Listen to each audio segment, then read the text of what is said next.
Welcome back my channel. आपको उनकी करीब हम जहाँ से गुजर रहे थे, जो मुल्तान टू जानिया रोड है, जहाँ रास्ते में एक छली वाला हमें नज़र आया, लेकिन भाई छली वाला मौजूद नहीं था।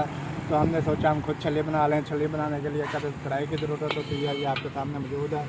रेत की ज़रूरत होती है, नमक की ज़रूरत होती है, नेशनल वालों का जो नमक है। उसके बाद छलियों की ज़रूरत होती है, और मसाले की ज़रूरत होती है, जो बाद में छली पे लगाया जाता है। तो हमारे पास ये छलियाँ पड़ी हैं, ये आपको दिखा सकते हैं ताज़ी।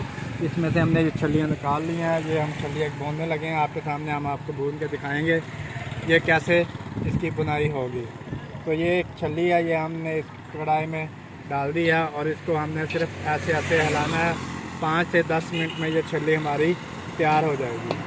तो हमने ऐसे ऐसे इसको हिलाना है। जैसे जैसे इस पर गर्म रेत पड़ेगी तो ये भूनती जाएगी।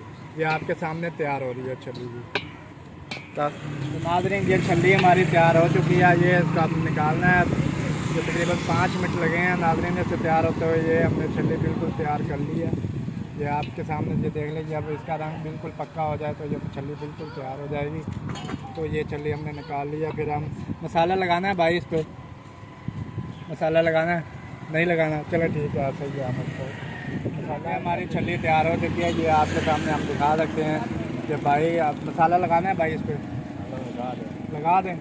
तो इसको ये हमने इसके रैपर में फोल्ड करना है, और ये ऐसे मसाला इस पर लगा देना है। ये आपके सामने मसाला लगा रहे हैं ताकि छली का टेस्ट जो है वो दोबारा हो जाए। तो नाज़रीन, अगर आपको हमारी ये वीडियो अच्छी लगी हो तो लाइक और शेयर लाजमी कीजिएगा। हम इस तरह इंशाल्लाह वीडियो आपको देते रहेंगे। अब तक के लिए इतना ही। अल्लाह हाफ़िज़।